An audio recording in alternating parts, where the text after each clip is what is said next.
தமிழா பார்வையாளர்களுக்கு வணக்கம். யார் இந்த மாணிக் தாக்கூர்? கடந்த ஒரு மாத காலமாக திமுக காங்கிரஸில் பிளவை உண்டாக்கிய தீருவேன், ஆட்சியில் பங்கு அதிகாரத்தில் பங்கு என்று தமிழ்நாட்டில் பட்டி தொட்டியெல்லாம் காங்கிரஸை அறிந்தவர்கள் புரிந்தவர்கள் அத்தனை பேரும் யார் இந்த மாணிக்க தாகூர் என்று தேட ஆரம்பித்திருக்கிறார். இந்த மாணிக்க தாகூர் சிவகங்கையைச் சேர்ந்த இந்த நபர் சுதர்சன நாச்சியப்பன் என்கின்ற முன்னாள் நாடாளுமன்ற உறுப்பினர், அமைச்சராக சில காலம் இருந்தவருடைய உறவினர். இவர்தான் அவரை டெல்லிக்கு அழைத்து போகிறார் உதவியாளராக. இப்படி உதவியாளராக அழைத்து கொண்டு போனவர் காங்கிரஸ் கட்சி அலுவலகத்திலே தன்னுடைய வாழ்நாள் முழுவதும் அங்கேயே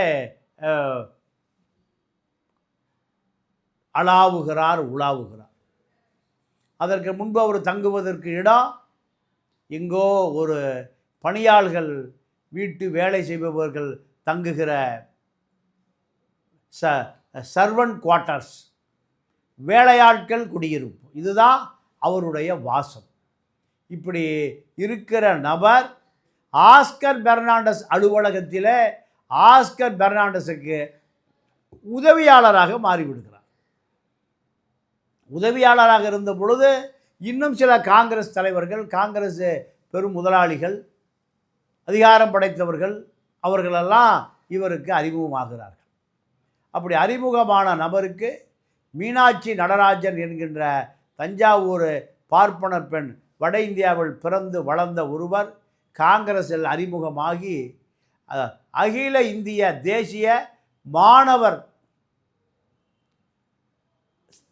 தலைவராக அந்த மீனாட்சி நடராஜனை காங்கிரஸ் கட்சி அறிவிக்கிறது.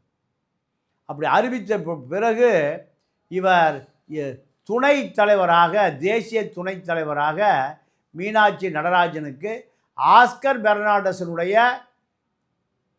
பலமான சிபாரிசில் இந்த மாணிக்கம் அல்ல, மாணிக்கம்னா தமிழன்னு தெரிஞ்சு போயிடும், மாணிக் தாக்கூர் என்ற தன்னுடைய பெயரை தமிழை மறைத்து ஒழித்து வட இந்திய பெயரை வைத்து கொண்ட நபர்தான் இந்த மாணிக்க தாக்கூர். அதன் பிறகு ஆஸ்கர் பெர்னாண்டஸிடமிருந்து மீனாட்சி நடராஜன் அடுத்த கட்டம், பல கட்டத்தை தாண்டி தன்னை டெல்லிக்கு அழைத்து போன சுதர்சன நாச்சியப்பன் என்ன ஆனார் என்றே தெரியவில்லை. அடுத்து இவர் எப்படியாவது அதிகார மையத்தோடு நெருங்கிவிட வேண்டும், ராகுலோடு நெருங்கிவிட வேண்டும் என்று சதா காலமும் திட்டமிட்ட இந்த மாணிக்க தாகூர் ராகுலுக்கு நெருக்கமான கேசி வேணுகோபால் மூலம் எப்படி சுதர்சன நாச்சியப்பன் மாணிக்க தாகூரை டெல்லிக்கு அழைத்து போகிறாரோ, அதே போல் கேரளாவில் உள்ள ரமேஷ் சென்னிதாலா கேசி வேணுகோபாலை டெல்லிக்கு அழைத்து போகிறார்.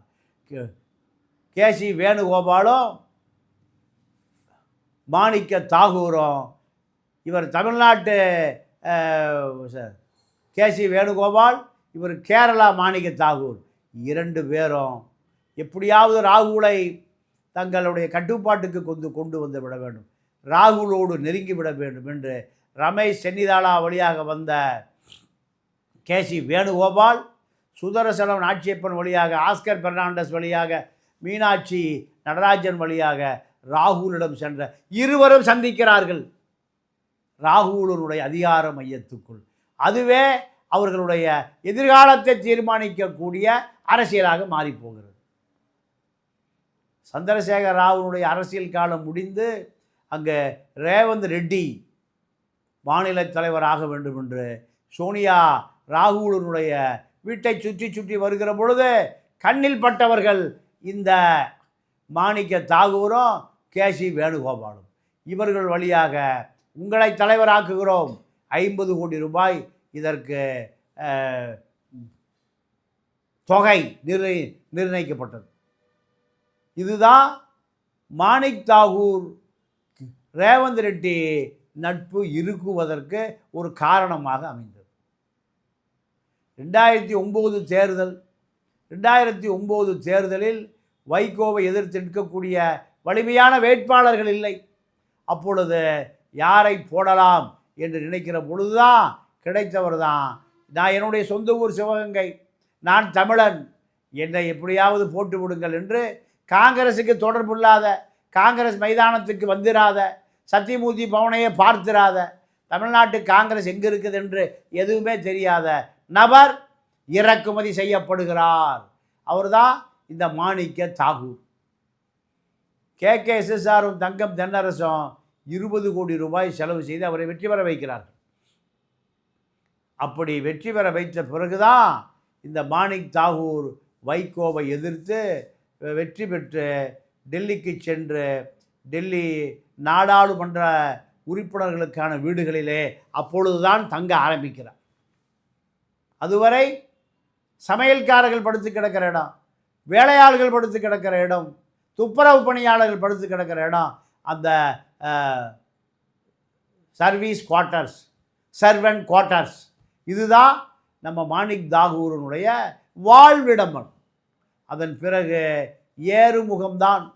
இப்பொழுது இவருக்கு KC வேணுகோபாலும் இவரும் நெருங்கியதனுடைய விளைவு தமிழ்நாட்டில் எப்பொழுது சட்டமன்ற உறுப்பினர்கள் பட்டியல் அறிவித்தாலும் 4 முதல் 5 சட்டமன்ற உறுப்பினர்களுக்கான கோட்டா மாணிக் தாகூர் கோட்டா. மௌலானா வேளச்சேரி ஆரூனுடைய மகன் மௌலானா 10 கோடி ரூபாய், ஊர்வசி சோப்பு குயின்ஸ்லாண்ட் அமிர்தராஜ் 10 கோடி, மாமனார் மனைவியினுடைய தகப்பனார் அவருக்கும் சட்டமன்ற உறுப்பினர் மாவட்ட தலைவர் பதவி இலவசமாக கொடுக்கப்படுகிறது. தங்கபாலு எப்படி மாநில தலைவராக இருந்த பொழுது தன்னுடைய விசுவாசிகளுக்கு, தன்னுடைய பினாமிகளுக்கெல்லாம் மாநில பொருளாளர் இப்படி பதவிகளை கொடுத்து ஜெயக்குமார் மரணம் என்ன நீதியே கிடைக்கல, யார் கொலை செய்தார், இப்படி பல ரகசியங்கள்.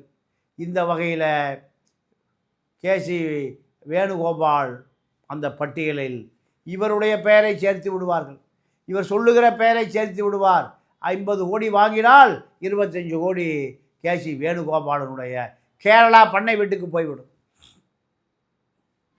இதுதான் காங்கிரசினுடைய தலை விதியாக மாறிப்போனது. காங்கிரஸில் பல மூத்த தலைவர்கள் அவர்களெல்லாம் இப்பொழுது பாஜகவுக்கு போய்விட்டார்கள். காரணம், பாஜக இந்த நபர்களையெல்லாம் விலைபேசி காங்கிரஸுக்குள்ளே அனுப்பி வைத்திருக்கிறது. ஜோதிர்மாய் சிந்தியா, ஜித்தின் பிரசாத், RPN சிங், முரளி தியோரா, இப்படி பழம்பெரும் காங்கிரஸ்காருடைய வாரிசுகள் எல்லாம் பாஜகவுக்கு அனுப்பி வைத்த இந்த நபர்கள் காங்கிரஸை எப்படியாவது பணம் காய்க்கிற மரமாக மாற்றி வைத்திருக்கிறார்கள். நீங்கள் பிரவீன் சக்கரவர்த்தி இந்த நபர் BBN நிறுவனத்தில், கலிஃபோர்னியாவில் உள்ள அந்த நிறுவனம் அறிவுசார் சொத்துரிமை, பல டேட்டாக்களை வைத்திருந்த நிறுவனத்தில் பல டாலர்களை, மில்லியன் டாலர்களை, பல ஆயிரம் கோடி ரூபாயை திருடிவிட்டு வழக்கு நிலுவையில் இருக்கிறது. அமெரிக்கா போக முடியாது. பிரவீன் சக்கரவர்த்தி, மயிலாப்பூர் ஐயர், இவர் அமெரிக்காவில் நிலுவையில் இருந்து தேடப்படுகிற குற்றவாளி தான். ராகுலுடைய ஆலோசகர், ராகுலுடைய காங்கிரஸை காப்பாற்றுபவர் ஸ்ரீதர் வேம்பு இப்போ பாஜக பக்கம் இருக்கார். பல ஆயிரம் கோடியை அடித்து கொண்டு தப்பி ஓடி வந்த நபர்கள் இவர்களெல்லாம். இவர்கள் தான் காங்கிரஸையும் காப்பாற்றுகிறார்கள், பாஜகவையும் காப்பாற்றுகிறார்கள். சபரீசனுக்கும் நேரடியாக மாணிக் தாகூருக்கும் நீங்கள் அடிக்கிற கொள்ளைக்கு நாங்கள் தான் பின்னணியில் இருக்கிறோம். காங்கிரஸ் திமுகவோடு சேராவிட்டால் திமுக வெற்றி பெற முடியாது. சிறுபான்மை மக்களுடைய வாக்குகள் தான் பாஜக எதிர்ப்பில் காங்கிரஸ் வழியாக உங்களுக்கு வருகிறது. ஆகையால் எங்களுக்கு ஆட்சியிலே பங்கு, அதிகாரத்திலே பங்கு, பிடபிள்யூ அமைச்சர் வேண்டும், ஹைவேஸ் அமைச்சர் வேண்டும், நாங்கள் இல்லாமல் நீங்கள் வெற்றி பெற முடியாது. இந்த பர்சனல் அஜெண்டா, பொலிட்டிக்கல் அஜெண்டா அல்ல. எங்களுக்கு, எங்கள் பினாமிக்கு, மாணிக் தாகூருடைய மாமனாருக்கு, மேலூர் வேட்பாளருக்கு பிடபிள்யூ அமைச்சர் கொடுங்க. இதுதான் அடுத்த கட்டம். இதை பற்றி ராகுலுக்கு காங்கிரஸ் வெற்றி பெற்றால் என்ன, தோல்வி அடைந்தால் என்ன, காங்கிரஸ் எப்பாடுபட்டால் எனக்கு என்ன. சஞ்சய் காந்தி எப்படி இருந்தாரோ அதே போல் இப்பொழுது ராகுல் காந்தியும் காங்கிரஸில் எடுப்பார் கைப்பிள்ளையாக இருக்கிறார். சிதம்பரம், சின்ன பாசி 2 பேரும் கேசி வேணுகோபால் மூலம் மாணிக்க தாகூர் ஓரம் கட்டி விட்டு விட்டார். அவர்கள் காலமும் அவர்களும் ஒரு காலத்தில் சிதம்பரம் மன்மோகன் சிங்கை வைத்து கொண்டு அவரும் மாணிக் தாகூரை போல, அவர் பழைய மாணிக் தாகூர், இப்பொழுது புது மாணிக் தாகூர். இப்படி மாணிக் தாகூருடைய மாமனார் அவர் எப்படியாவது நெடுஞ்சாலைத்துறை அமைச்சராக மாற வேண்டும். சிவகாசி அசோகன் 10 கோடி ரூபாய் கொடுத்து எம்எல்ஏ சட்டமன்ற நுழைவதற்கு என்ட்ரன்ஸ் ஃபீஸ் 10 கோடி. டி ரவிச்சந்திரன் மேலூர், மாணிக் தாகூருடைய மாமனார், மனைவியின் தகப்பனார். இந்த தகுதி பத்தாதா? அவர் அமைச்சராவதற்கு காங்கிரஸில் அமைச்சராக்கியே தீருவேன். நான் சொன்னால் ராகுல் சட்டை பாக்கெட்டில், கேசி வேணுகோபால் பேண்ட் பாக்கெட்டில். இதுதான் நாங்கள் வைக்கிற அரசியல். இல்லை என்றால் திமுக காங்கிரஸ் கூட்டணியை உடைத்து விடுவோம். சோனியாவை, ஸ்டாலினை, கருணாநிதியை விட அதிகாரமிக்கவர்களாக மாறியிருக்கிறார்கள். இதனுடைய விளைவு இப்பொழுது திமுக தடுமாறுகிறது, சபரீசன் தடுமாறுகிறார். இந்த கூட்டணி தான் எப்படியாவது உடைத்து விட வேண்டும் என்று விரும்புகிறார்கள். ஆனால் இவர்கள் விஜயோடு பேச முயற்சி செய்கிறார்கள். அதை அங்கே இருக்கக்கூடிய கேசி வேணுகோபாலும் மாணிக் தாகூர், அங்கே இருக்கக்கூடிய 2 பேர் யாருன்னா ஆதவ் அர்ஜுனா, விஷ்ணு ரெட்டி, 2 பேரும் காங்கிரஸிலிருந்து வருகிற சமிக்கைகளை விஜயை சென்றடையாமல் தடுக்கிறார்கள். சசிகலா விரும்பினால்தான் ஜெயலலிதாவை பார்க்க முடியும். ஜெயலலிதாவுக்கு தகவல் போகும். நடராஜன் எதை சொல்லுகிறாரோ அதுதான் சசிகலா வழியாக ஜெயலலிதாவுக்கு போகும்.